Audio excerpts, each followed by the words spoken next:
Well, it's tragic. I mean, it's something, you know, nobody would want to have to go through what's happening there now. There's some things that happened that should have never happened, but at the end of the day, some good can come out of this, because we're going to be, as a board, we're going to be able to put some policies and procedures in, and maybe some other things, and prevent any possibility of anything like this ever happening again. It should have never happened the first time.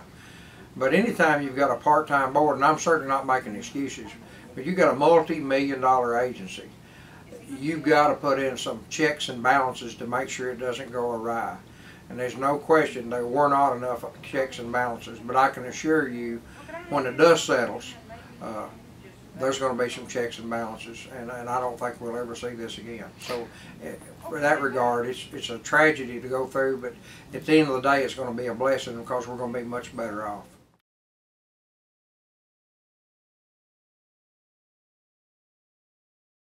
Right there, and I was not at the meeting. I think that's the first meeting maybe I've been to in 8 or 10 months. But as I sat there and interacted with that board, they were all stating that they knew they had talked about this. They just simply didn't document it in their minutes. And as they ratified those previous minutes to change them, I voted with them, because that's what they were saying they did, and that was clearly their intent. And after that was over, I admonished that board and told them, I said, in the future, you need to read your minutes and make sure they're reflective of exactly what you did, because I said that's the voice of this board. I said, if you get in any kind of litigation and you do not have it documented in your minutes, it doesn't matter what you thought you did. The court is only going to look at what's in your minutes. So I said it's really, really important to always read those minutes and make sure they're accurate before you vote for them and adopt them.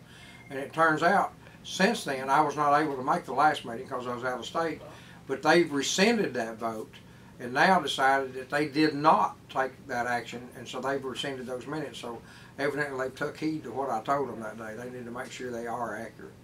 Now, we're looking at the attendance records from the last 2 years, and it looked like you weren't able to attend a lot of meetings. I'm not. They have a lot of meetings while I'm here, and I don't work. I'm still earning a living.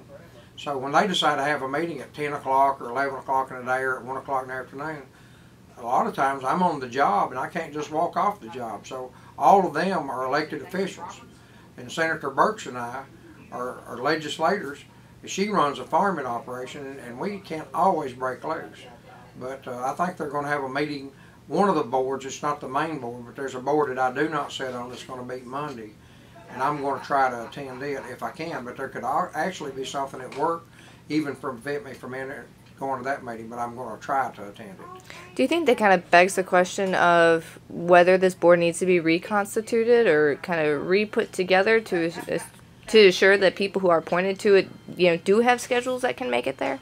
Could be. It very well could be. But it's hard for legislators to make it. Just like they have meetings from time to time when we're actually here and in session, and we certainly can't make those. And but it should be. But I've always felt that our role as legislators is more as a liaison back between the legislature and them. But it's rolled around. I've not always served on the board, but I actually served on that board back in the 80s when I was a county executive of White County. So I served on it then as an elected official, and I made all those meetings then because my schedule would permit it. I handle a lot of programs, federal dollars and everything, and each one is unique in itself. And we need to make sure that we're meeting all the program requirements. We're crossing every T and dotting every I. We're going to have to put in policies and procedures to deal with all this and make sure that the departments are adhering to our policies and procedures. You can't go to a meeting for an hour or 2 hours a month and keep track. You've got to depend on people. We depend on audit reports. You've got to depend on people to report. So those people we're going to have to depend on have got to be employees of that board. And I think that's the biggest change we've got to make.